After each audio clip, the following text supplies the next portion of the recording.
O patrimônio cultural em pauta pelos 1080 AM. Momento do Patrimônio.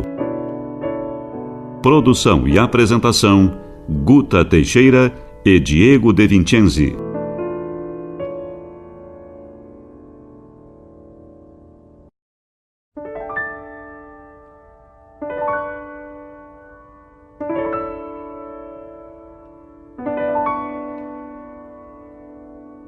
Boa noite, ouvintes. Concluiremos hoje a entrevista com Günter Axt, graduado e mestre em História pela URGS, doutor em História Social pela USP e com pós-doutorado junto ao CPDOC da Fundação Getúlio Vargas.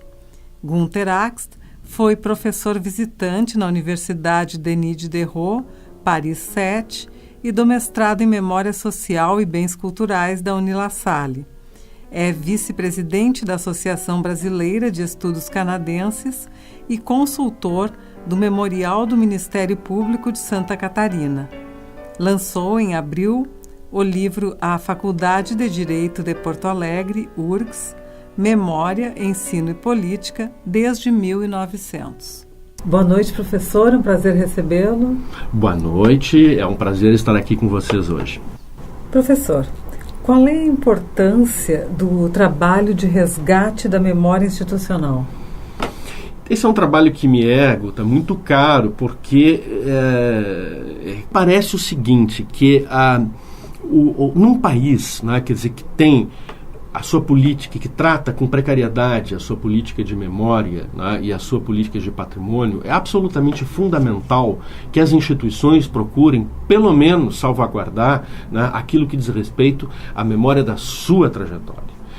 Porque se as instituições não organizarem os seus arquivos e não ajudarem a sistematizar uma narrativa, né, sobre a sua trajetória, ninguém vai contar a história delas e vai ser muito complicado acessar a história delas no futuro, né? Então eu acho que os projetos de memória institucional têm, em primeiro lugar, esse condão, né? Quer dizer, ajudar a sociedade a criar uma política ampla de memória, né, a partir da mobilização das instituições, né? Em segundo lugar, eu acho que algumas instituições acabam prestando um serviço relevante para a sociedade, para além, né, da organização do arquivo e do investimento na construção de uma narrativa, né, sobre a sua trajetória, né, que é um diálogo com o entorno comunitário, em torno de questões que seriam, digamos assim, essenciais, né, ou seja, que estariam ligadas à essência dessa instituição. Eu dou um exemplo hoje em Santa Catarina. Nós acabamos de organizamos em 2012, na verdade, um seminário nacional, né, que registrava os 100 anos da Guerra do Contestado, que foi uma das maiores, né, insurreições camponesas da história da humanidade, né, e muito pouco conhecida, né, mesmo em Santa Catarina, né, que dirá fora de Santa Catarina. Aqui no Rio Grande do Sul alguém já ouviu falar, né, quer dizer, deste conflito, mas assim, fora daqui de Santa Catarina é um assunto sobre o qual não se fala muito pouco, né? Desse seminário nós organizamos um livro, temos uma série de atividades, né, que foram pensadas. Aí alguém pode dizer, tipo, bom, o que o Ministério Público tem a ver, né, com 100 anos da Guerra do Contestado, uma guerra camponesa? Tem a ver, né, porque ele está justamente se propondo, né, em discutir o processo de construção da cidadania, ontem e hoje, né? Então, esse é, né, um elemento que mostra o quanto os projetos de memória institucional podem efetivamente ter um diálogo construtivo, né, com um entorno comunitário que venha ajudar a reforçar a salvaguarda do patrimônio cultural, né, e que aprofunde a necessidade do debate em torno da cidadania no Brasil. Em termos de metodologias, o senhor poderia enumerar algumas que o senhor desenvolveu durante esses projetos? Entrevistas, a questão da história oral, o senhor tinha bastante acesso à documentação dessas instituições? Isso era bem aberto ou o senhor encontrou muitas dificuldades nesses meandros? Então, em Santa Catarina foi um pouco mais fácil do que no Rio Grande do Sul, né, porque, do ponto de vista se refere ao Ministério Público, é o ponto de vista da organização do arquivo físico, né, quer dizer, com documentos. Porque em Santa Catarina já havia um arquivo bem organizado, funcionando. Acho que é um dos melhores arquivos do Ministério Público no Brasil. E aqui, né, quando nós começamos o Projeto Memória, o arquivo não existia. Então, o Projeto Memória ajudou muito o arquivo a se estruturar, né, e os dois foram se constituindo conjuntamente. Hoje, eu diria que o Ministério Público do Rio Grande do Sul é um dos ministérios públicos no Brasil que tem, né, uma política de gestão documental mais avançada e melhor constituída. Né? Então, agora, são muitos aspectos que dizem respeito, né, quer dizer, a esse aporte metodológico. Eu acho que a história oral realmente é muito importante. Ela tem centralidade em todos esses projetos de memória institucional, por vários motivos. Né? É a maneira de nós acessarmos, né, memórias que, de outra sorte, estariam perdidas, né, porque as pessoas acabam não registrando. Né? Poucos escrevem, poucos param para escrever um livro de memórias. Né? Então, e há uma diferença entre falar da sua experiência e escrever a sua experiência. Né? Então, eu acho que este acervo de história oral que nós constituímos, né, que nós estamos fazendo agora em Santa Catarina, mas que constituímos no Rio Grande do Sul, ele é muito importante. No Rio Grande do Sul nós entrevistamos ao todo, quer dizer, todas as pessoas dos projetos de memória institucional só da área jurídica, sei lá, quer dizer, algumas centenas de pessoas, entre magistrados, membros do Ministério Público, parlamentares, membros da OAB, né, professores. Esse conjunto de depoimentos, né, hoje ele forma um acervo que nos permite, por exemplo, escrever um livro como esse que eu escrevi sobre a Faculdade de Direito de Porto Alegre. Né?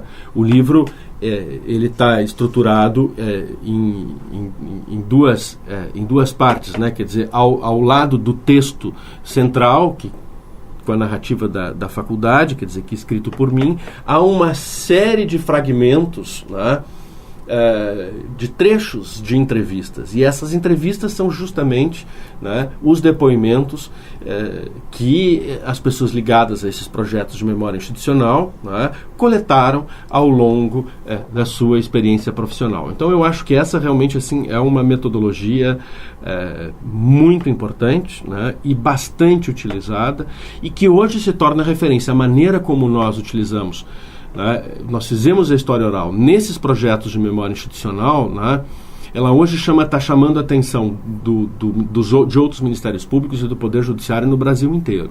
Né? Então, como justamente a metodologia de referência a ser aplicada também, tá, nos outros estados.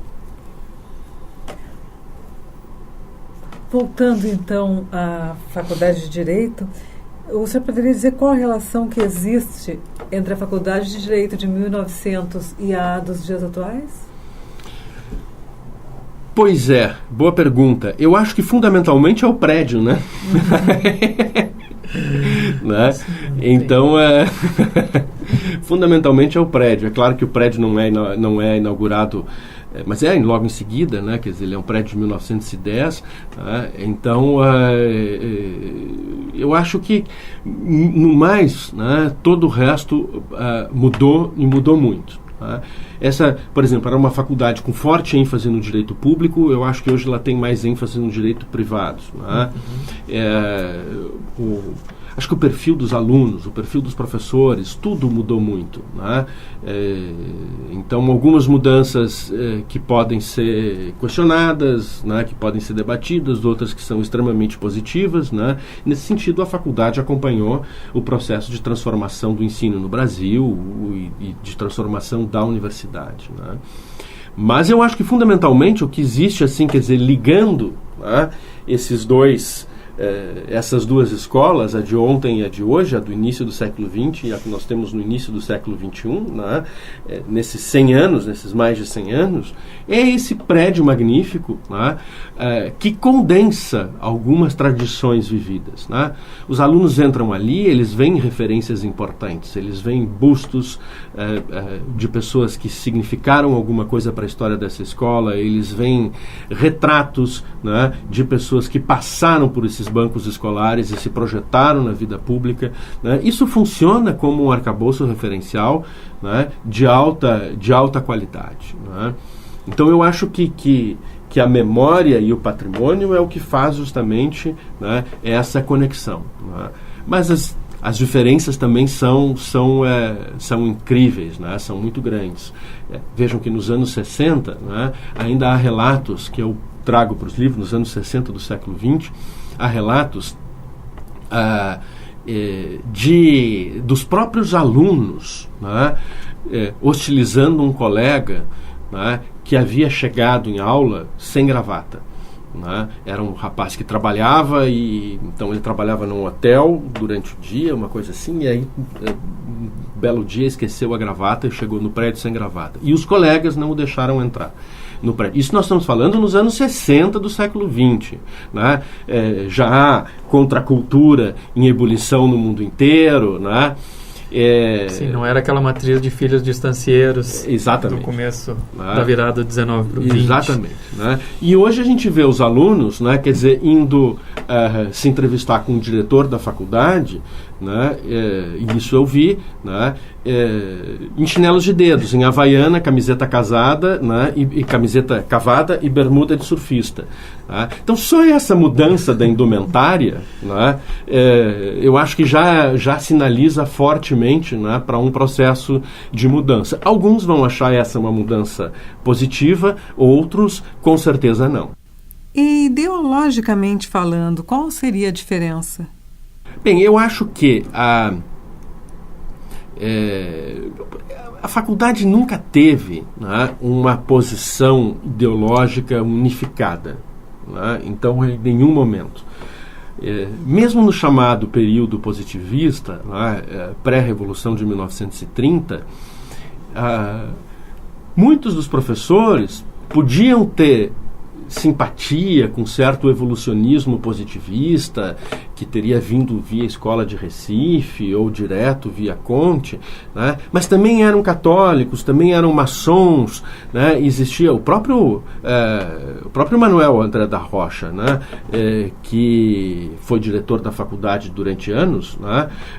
Era católico, né? Praticante e maçom, né? Então eu acho que, em primeiro lugar, existem essas identidades superpostas. Em segundo lugar, eu acho que a gente não pode, assim, é difícil amalgamar, né, a faculdade por épocas, né, amalgamá-la ideologicamente, assim, né? Então eu acho que sempre existiam, assim, vozes dissonantes, né? Há algumas, né, alguns fluxos, né, que talvez marquem mais certos períodos, né? A década de 30, por exemplo, na década de 30, no final dos anos 20, a gente já começa a perceber, né, que há, né, que a influência do espiritualismo se torna mais pronunciada na faculdade, né, e sobretudo um espiritualismo católico muito ligado ao ensino jesuíta, né, e ao ensino marista, né.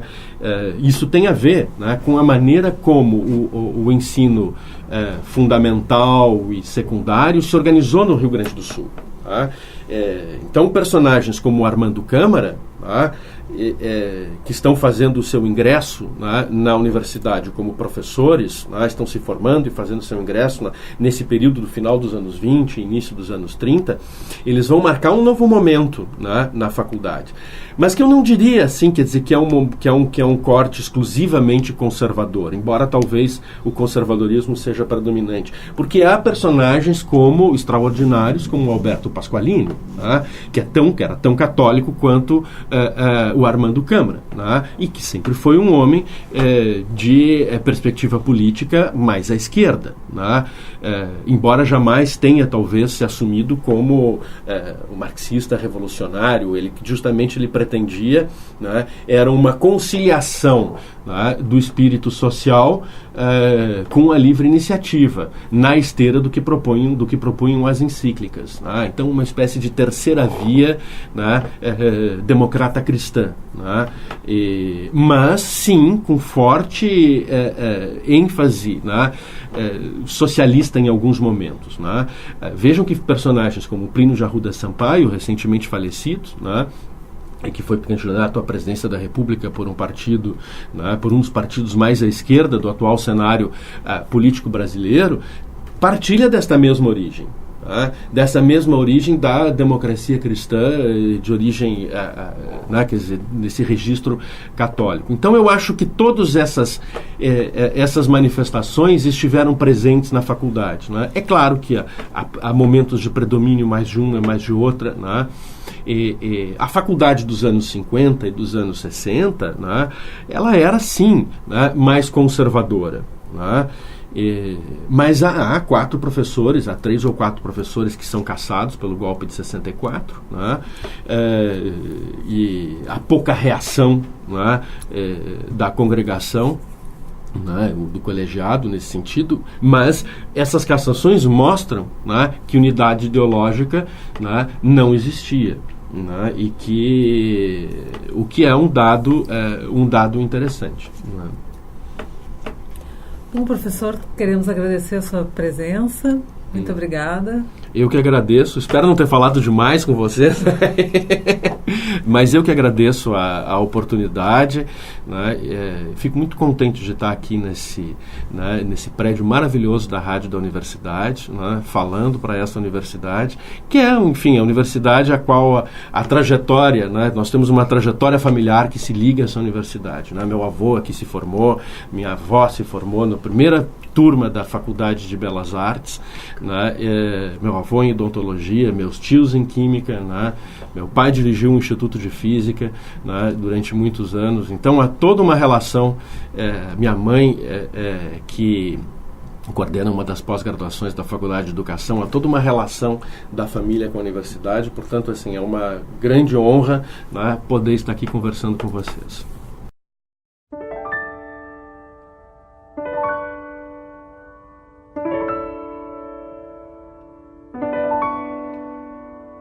Concluímos hoje a entrevista com o historiador Günter Axt, autor do livro A Faculdade de Direito de Porto Alegre, URGS, Memória, Ensino e Política desde 1900. Momento do Patrimônio é uma realização do setor de patrimônio histórico da Superintendência de Infraestrutura da URGS. Produção e apresentação, Guta Teixeira e Diego De Vincenzi.